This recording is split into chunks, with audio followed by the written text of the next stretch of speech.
alhamdulillah ya, khususnya kita di Provinsi Bengkulu ini kalau dari segi kepesertaannya sudah mencapai universal coverage ya. Jadi yang mana sudah di atas 98%. Jagalah keaktifan kita, jangan sampai nanti pas kita butuh pelayanan kesehatan kartunya non aktif. Di dalam aplikasi mobile JKN itu semboyannya semua ada di dalam genggaman. Semua ada dalam genggaman. Nah, jadi aplikasi mobile JKN itu ya itu tadi yang mana masyarakat itu di sana ada semua fitur, Bang. Assalamualaikum warahmatullahi wabarakatuh. Waalaikumsalam warahmatullahi wabarakatuh. Berjumpa lagi dengan tribunbengkulu.com dalam program Bincang Tribun. Hari ini kita akan banyak membahas soal kesehatan. Bukan soal penyakit ataupun apapun itu, tapi kita akan bertanya lebih dalam tentang pelayanan BPJS Kesehatan di Provinsi Bengkulu. Sudah bersama kita Bang Ahmad Saibul Wafah, Kabak Mutu Layanan Kepesertaan. Assalamualaikum. Waalaikumsalam. Ini pertemuan kita pertama ya. Jangan terakhir aja. Iya, terakhir. Ya, Sebelum kita ngobrol banyak soal BPJS Kesehatan, Bang Wafah, boleh kasih gambaran bagaimana sih tingkat kepesertaan BPJS Kesehatan di Provinsi Bengkulu ini sendiri? Baik, terima kasih Bang Ben. Jadi kalau alhamdulillah ya, khususnya kita di Provinsi Bengkulu ini kalau dari segi kepesertaannya sudah mencapai universal coverage ya. Jadi yang mana sudah di atas 98%. Secara provinsi, secara kabupaten kota juga semuanya. Jadi kita bersyukur Bapak Ibu yang ada di khususnya Provinsi Bengkulu ini mungkin belum semua provinsi, belum semua kabupaten kota yang bisa mencapai seperti Provinsi Bengkulu. Nah, tapi kita bersyukur kita berada di Provinsi Bengkulu ini semuanya sudah UHC. Boleh dijelaskan UHC itu apa sih, Bang? Jadi UHC itu yang mana masyarakat itu kalau bahasa ya awamnya lah ya, bahasa awamnya, kalau bahasa Inggrisnya nanti gitu kan. Jadi yang mana semua masyarakat itu sudah tercover dengan jaminan kesehatan nasional. Jadi batas minimumnya itu kan kalau UHC itu 95%. Nah, jadi kalau kita di Provinsi Bengkulu ini semuanya itu di atas 98%. Luar biasa. Secara provinsi dan secara kabupaten kota. Dan tingkat keaktifannya itu alhamdulillah di atas 75%. Kalau semua secara coverage 98% gitu, kalau secara keaktifannya itu sudah alhamdulillah di atas 75%. Itulah sudah dikatakan sudah ada privilege-nya. Artinya sederhananya orang Bengkulu sakit tinggal ke rumah sakit di cover BPJS. Iya. Luar biasa sekali. Oke, Bang Wafah, berkaitan yang peningkatan layanan kepesertaan tadi, otomatis kan BPJS pasti mempermudah masyarakat khususnya peserta BPJS untuk mengakses informasi-informasi seputar layanan kesehatan. Ya. Apa strategi ataupun apa solusi yang diberikan oleh BPJS Kesehatan Bengkulu ini? Baik, nah ini menarik nih Bung Bebet. Jadi sebelum kami sampaikan kemudahannya, jadi kami bahwa BPJS itu melakukan yang namanya transformasi mutu layanan. Nah, jadi ini transformasi mutu layanan ini kita kasih semboyan mudah, cepat, setara. Mudah, cepat, setara. Setara itu tanpa diskriminasi. Kita awali dengan mudah dulu. Tidak. Jadi maksud dari sini transformasi ini bukan hanya BPJS Kesehatannya. Jadi semua stakeholder kita. Ya dari segi internal BPJS-nya, di fasilitas kesehatan, dari semua stakeholder. Jadi kita sekarang mau mempermudah. Mempermudahnya apa? Ya tadi mempermudah dalam mendapatkan informasi. Seperti itu. Cepat tanggap kalau ada ya keluhan, pengaduan, permintaan informasi dan lain sebagainya. Setaranya apa? Tanpa diskriminasi. Jadi tidak ada pembedaan. Jadi kita sudah menyampaikan semboyan kita ke semua stakeholder mudah, cepat, dan setara. Nah, selain dari itu, kita ada penunjang yang nggak bisa kita sampaikan. Ini mudah. Akhirnya mengembangkanlah inovasi. Jadi semuanya kita lakukan, ada yang namanya inovasi nanti. Bisa mengakses itu melalui inovasi. Apa? Nanti kita menggunakan aplikasi mobile JKN. Nah, di situ tadi Bang Beben sampaikan gimana sih cara kita bisa mengetahui riwayat pelayanan kita?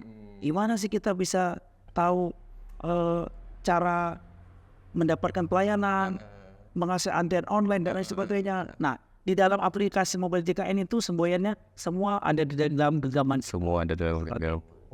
Nah, jadi aplikasi mobile JKN itu ya itu tadi yang mana masyarakat itu di sana ada semua fitur, Bang. Fitur untuk mengakses fasilitas kesehatan ada.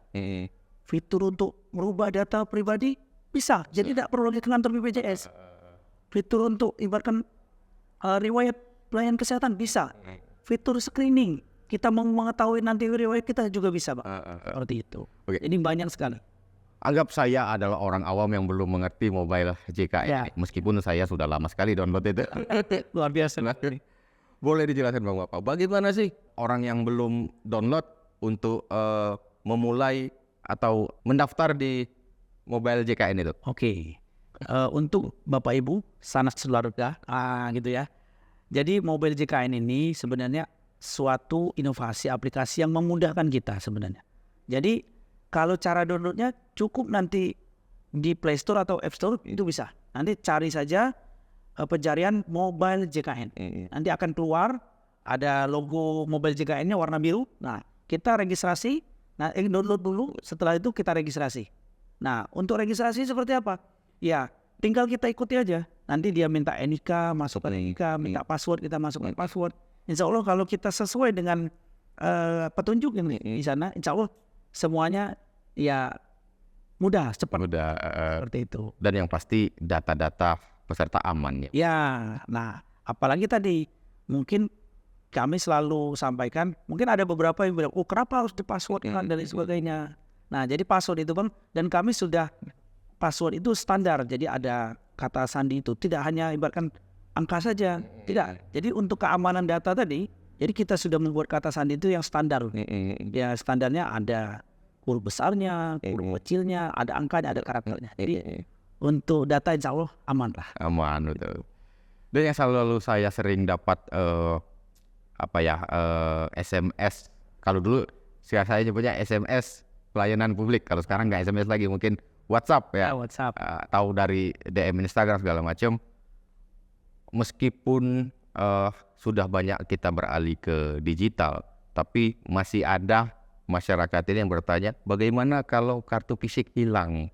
Apakah bisa dicetak lagi atau apakah harus datang ke BPJS untuk minta kartu baru? Padahal sebenarnya kan sudah ada di mobile JKN.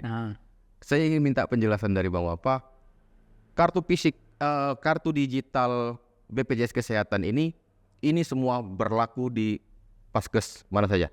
Ya, nah jadi gini. Jadi kita yang kalau pertanyaan yang berlaku atau tidak, ya berlaku. Ya di mana saja. Selagi kartunya aktif. Aktif. Kalau non aktif ya tadi tidak bisa. Betul. Nah, jadi kami itu kita ya selain kartu. Jadi mungkin Bapak Ibu nih banyak bertanya nih. Kartu yang lama masih aktif enggak? Masih berlaku atau enggak? Jadi yang pertama, kartu itu yang kartu lama, mau yang Askes kuning, mau yang kartu KIS, mau yang BPJS, selagi itu masih aktif, jadi masih berlaku. Itu yang pertama. Yang kedua, yang KIS digital tadi, melalui aplikasi mobile JKN, itu juga pasti berlaku dong. Nah, yang selanjutnya ini kita lebih mudah lagi, Bang. Lebih mudah lagi. Jadi kita nggak perlu kartu fisik, kita cukup NIK saja, Bang. Jadi NIK kita tuh sudah terintegrasi. Jadi mungkin tidak semua ya di mungkin instansi lah ya. NIK itu sudah terintegrasi dengan database kepesertaan kita di instansinya. Nah, kalau di BPJS itu NIK itu, jadi kita nggak perlu ibarat saya lupa nih, saya ketinggalan, saya hilang nih, kartunya di mana? Kita bawa KTP, kita bawa KK, foto KK atau foto KTP, cukup NIK saja bisa. Jadi itulah salah satunya transformasi mutu layanan untuk mempermudah. Jadi nggak perlu lagi banyak-banyak di dompet. Iya, betul. Jadi sekarang cukup ada NIK saja. Dan itu juga tidak perlu fisik. Ada fotonya aja cukup. Untuk dalam pengurus dan lain sebagainya. Tapi itu semua Paskes artinya sudah sudah kita kasih tahu ya, Pak. Jadi warga Provinsi Bengkulu tidak ada alasan lagi berobat ke rumah sakit tidak ada kartu BPJS. Kalau selagi kepesertaan BPJS Kesehatannya aktif, artinya bisa menggunakan nomor induk kependudukan. Iya, benar. Jadi benar kata mungkin ada salah satu pejabat ngomong berobat cukup pakai KTP. Nah, kita maksudnya ya Mak. Oke, kita lanjut tentang JKN Mobile tadi Bang. Keunggulan dari JKN Mobile ini yang bisa diakses oleh masyarakat Bengkulu ini selain tadi mungkin untuk kepesertaan, untuk mungkin ngecek tarif iuran.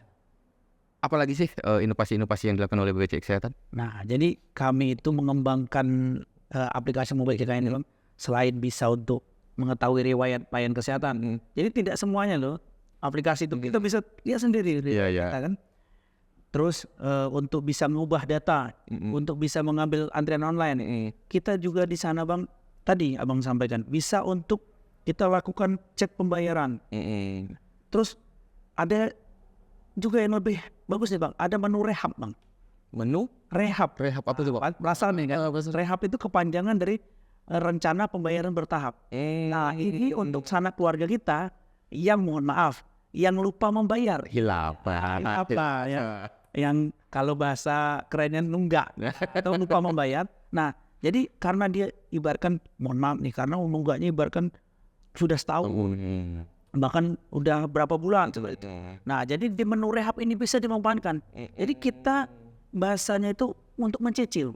Contoh ibaratkan kita nunggaknya setahun, 12 bulan. Jadi karena saya mau bayar ibaratkan 1 juta nggak mampu saya. Iya kan? Jadi cobalah saya coba cicil selama 6 kali bayar. 6 kali bayar. Nah bisa dicicil. Nah dan jadi nanti di menu rehab itu ada simulasinya semua Bang. Nah jadi kita mau yang 3 bulan bisa, 6 bulan bisa. Nah itu jadi jangan sampai nih, mumpung aplikasi ini sudah ready, betul kan? Di menu rehabnya juga masih ada. Untuk sanak keluarga kita tadi kan yang kita sampaikan tadi Bang, memang secara kepesertaan kita sudah di atas 90%, 98%. Tapi tingkat keaktifannya tadi ya kan masih 75% di atas. Nah salah satunya tadi banyak beberapa sanak keluarga kita yang masih lupa membayar. Ya. Jadi itu ada menu yang luar biasa tuh Bang, menu rehab namanya, rencana pembayaran bertahap. Ketika saya menggunakan menu rehab itu, ketika saya membayar cicilan pertama nih Bang, itu jadi kepesertaan sudah aktif. Nah jadi ini Bang, jadi menu rehab itu dibuat, jadi kepesertaannya nunggu lunas dulu. Ya, gitu kan. Tapi kan mungkin banyak lah sanak keluarga kita, saya kan baru punya uang 200, punya uang 100, nanti takut terpakai. Iya kan, kalau selama ini kan sebelum ada menu rehab itu Bang, kita mungkin nanti kita simpen lah di sini, nanti terpakai lagi. Nah kalau dengan ada menu rehab ini tadi Bang, kita bisa ibaratkan mungkin orang tuh punya niat untuk membayar, tapi uangnya belum cukup. Jadi kita kembangkan di aplikasi mobile JKN ini tadi menu rehab tadi. Iya. Jadi cicil lunas aktif. Iya. Itu sangat mudah sekali ya. Ini luar biasa BPJS Kesehatan ya. Nah, berkaitan dengan lupa bayar tadi ini saya juga mungkin pernah merasakan. Kadang kita ini punya uang, sudah ingat mau bayar, tapi kok antriannya panjang mau bayar ini. Bagaimana dengan BPJS Kesehatan sendiri dalam memudahkan peserta dalam pembayaran agar tidak ada nih orang lupa bayar lagi? Ini menarik, pertanyaan Bang WP ini menarik. Jadi gini Bang, jadi kita BPJS itu kalau di secara tempat pembayaran itu, kalau kita bisa tampilkan slide-nya Bang, itu sudah hampir 100.000 tempat kanal pembayaran. Luar biasa. Bisa di perbankan, e-commerce dan lain sebagainya. E-commerce itu kayak Shopee, Tokopedia bisa. Sudah kita kerjasama ya. Baik bank itu milik pemerintah, bank plat merah, bank-bank yang daerah-daerah juga beberapa sudah bisa. Jadi terus tadi di menu aplikasi mobile JKN itu Bang, ada juga menu untuk pendaftaran auto debit di sana. Auto debit melalui tadi. Ya kita punya Dana, kita punya OPPO, bisa di sana Bang. Jadi kita harapannya memang kita sampaikan, memang banyak beberapa masukan dari masyarakat. Bahwa saya mau bayar, saya kan di daerah susah. Bisa semua Bang, melalui, mohon maaf, kalau bisa di daerah-daerah ada minimarket, kalau boleh kita sebut minimarket yang warna hijau, biru itu, minimarket warna merah, nah itu juga bisa bayaran. Ya, mau di contoh kalau di daerah ada kantor yang warna oranye, juga bisa. Ada kantor yang warna hijau. Kalau bisa disebutkan ya kita sebutkan lah ya. Sebutin Pak. Ya, ada Pegadaian. Iya. Ada kantor pos bisa. Indomaret bisa. Alfamart bisa. Jadi kayaknya kalau di daerah itu ada lah. Jadi semua tempat yang mudah diakses BPJS sudah masuk semua. Iya, benar. Luar biasa. Jadi kita harapannya masyarakat itu ya tadi transformasi mutu layanan mudah, cepat, Setara. Iya. Ya, karena kalau soal pembayaran ini saya pernah bertanya sama beberapa teman ini, uang ada nih, misalnya kan, tapi karena dia bukan seorang karyawan yang pembayaran BPJS langsung di-auto debit oleh perusahaan, jadi dia harus bayar mandiri. Kadang itu tadi, kok lupa saya. Iya, benar. Sudah mau bayar, bingung bayar gimana. Wah, luar biasa BPJS kesehatan ini. Nah, dengan sudah bertransfer, apa tadi Bang namanya? Transformasi mutu layanan. Transportasi mutu layanan. Sejauh ini bagaimana apresiasi dari masyarakat kita? Jadi kami juga ibaratkan ada juga tidak hanya saja ibaratkan ada untuk mengetahui seberapa sih sekarang tingkat kepuasan, pemahaman dan lain sebagainya. Nah, jadi kita juga melakukan survei, Bang. Nah, jadi dari pelayanan di kantor cabang itu juga ada survei. Nah, dan itu malah tidak diketahui oleh BPJS Kesehatan. Ini kita setiap tahun tuh ada nama Mr. Shopper. MS bahasa. Dan itu petugas-petugas di depan tuh tidak tahu, Bang. Dan itu setiap tahun tuh minimal 2 kali disurvei. Nah, nanti tahu-tahu nilainya langsung keluar. Oh, ini kurang ini. Nah, jadi kami juga untuk mengetahui ini ibaratkan tadi kita melalui ibaratkan biasanya nanya juga survei. Setiap pelayanan pun juga kita kasihkan kuesioner. Customer feedback. Ya, customer feedback. Dan kita juga datang ke fasilitas kesehatan juga kita ada namanya BPJS 1, Bang. Itu petugas kita yang mobile. Keliling-keliling di fasilitas kesehatan. Jadi itu juga yang bisa menerima permintaan informasi, dan penanganan pengaduan. Nah, dari mereka juga kita menanyakan seperti apa pelayanan sekarang seperti itu. Jadi kita juga semuanya itu kalau tidak di monitoring dan evaluasi kita juga nggak tahu capaian sekarang. Nah, jadi kita sampaikan bahwa kita secara survei pemahaman setiap tahun kita lakukan survei kepuasan dan itu dilakukan oleh pihak eksternal.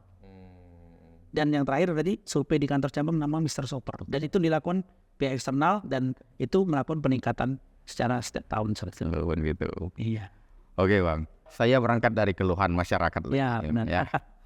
BPJS Kesehatan dengan inovasinya yang sangat luar biasa, terus meningkatkan pelayanan.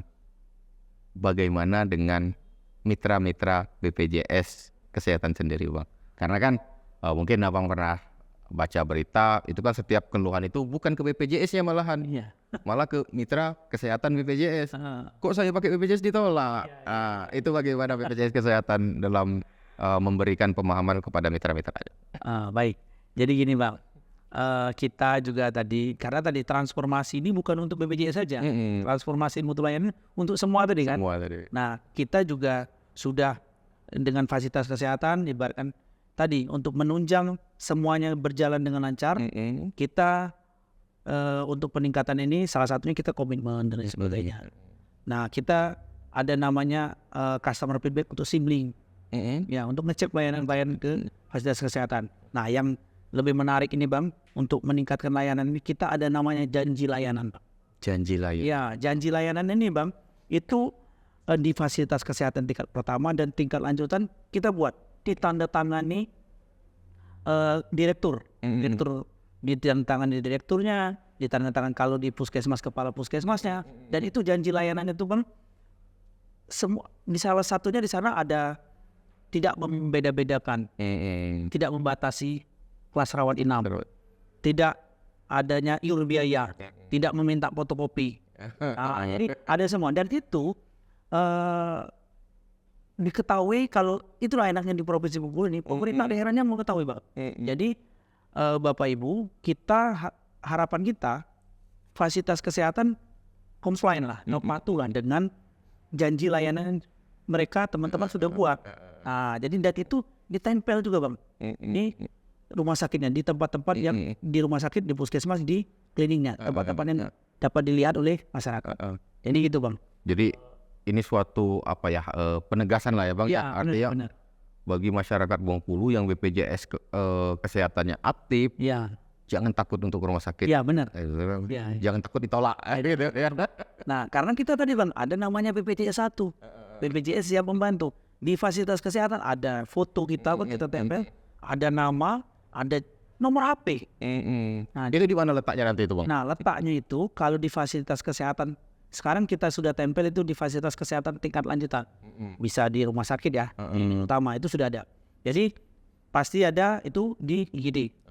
Jadi kita tempel itu tempat-tempat yang mudah diakses, mudah dilihat oleh masyarakat. IGD, apotik, tempat rawat tunggu, rawat jalan seperti itu. Ada itu.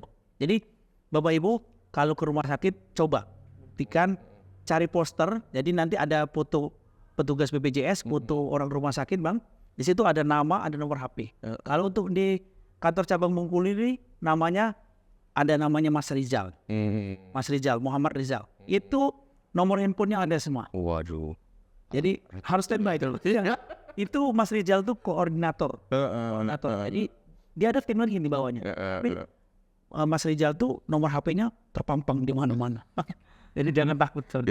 Jadi untuk masyarakat Provinsi Bengkulu, jadi ketika mengalami kesulitan atau ada miskomunikasi atau masalah saat berobat ke rumah sakit ataupun layanan kesehatan lainnya, jangan cepat-cepat diviralkan ya Bang. Ya benar. Betul ya Bang. Jadi jangan langsung rekam HP marah-marah, tapi lihat dulu, cari di mana ada nama Iya, BPJS 1. Petugas BPJS 1 ada nomor HP-nya atas nama Mas Rizal. Kalau di Provinsi Bengkulu Mas Rizal. Jadi hubungi Mas Rizal. Ya, jangan buru-buru untuk diviralkan karena viral itu belum tentu menyelesaikan masalah juga ya Mas ya. Jadi wah sudah luar biasa dengan ini BPJS Kesehatan ini. Oke, Bapak-bapak, terakhir saya mau minta tadi kan bicara soal keaktifan kepesertaan kita sudah di angka 75%. Apa yang akan dilakukan oleh BPJS Kesehatan dari hari ini sampai ke depannya nanti agar kepesertaan ini meningkat di atas? Mungkin ada target-target khusus 80% mungkin? Oke, jadi apa sih kalau strateginya tadi? Kalau sekarang kita selalu ya menyampaikan kepada pemerintah daerah, ya kan yang banyak peserta masyarakat ini yang sebelumnya banyak yang lupa bayar tadi Pak. Iya, lupa bayar kan. Jadi kita sampaikan ini masyarakat yang mungkin kalau memang tidak mampu nanti akan diverifikasi, ya kan, maka dimasukkan ke data yang ke data yang mungkin dibayar oleh pemerintah, bisa pemerintah daerah, bisa ke pemerintah pusat seperti itu. Itu kalau untuk ke pemerintah daerah stakeholder kita. Kalau untuk kita dengan masyarakat, kita selalu sampaikan, ayo jagalah keaktifan kita. Jangan sampai nanti pas kita butuh pelayanan kesehatan kartunya non aktif. Karena kalau kita butuh baru kita bayar, itu ada punishment-nya Bang. Ada di peraturan presidennya ada itu. Yang pertama kita nanti akan repot. Yang kedua akan ada denda layanan nanti Bang. Kalau setelah menunggak kita baru urus. Nah kalau seumpamanya kalau rawat inap, kalau rawat jalan nggak ada denda layanan. Jadi iuran BPJS kalau bayar ada denda, nggak ada. Jadi denda itu nanti kalau dia sudah menunggak, terus dia baru bayar selama 45 hari dari dia bayar sampai 45 hari ke depan, itu kalau dia rawat inap itu ada denda layanan. Repot nanti. Ya, repot betul ya. Iya kan, denda layanannya berapa? 5% dari biaya perawatan kan bulan tertunggak ya. Nah, jadi kami juga strategi kami tadi kami selalu sampaikan pemberian informasi langsung, sosialisasi. Nah, salah satunya kayak kita sampaikan ke masyarakat, ayo kita bayar iuran. Karena apa? Tadi yang sehat membantu yang sakit, ya yang miskin dibantu yang kaya. Jadi iuran ini gotong royong. Dengan gotong royong semua tertolong. Luar biasa. Sebagai penutup, Bang Wafa, mungkin ada 1-2 pesan untuk masyarakat Provinsi Bengkulu. Boleh tentang BPJS Kesehatan ataupun soal pelayanan dan lain-lain yang ini bisa membuat masyarakat Bengkulu menjadi lebih oke, saya hari ini harus ikut BPJS Kesehatan gitu. Silakan, Bang. Baik, terima kasih Bang Beben. Jadi mungkin untuk closing statement. Ya, kami yang pertama mengucapkan terima kasih lah ya kepada seluruh masyarakat yang sudah mendaftar dan membayar iuran, ya kan?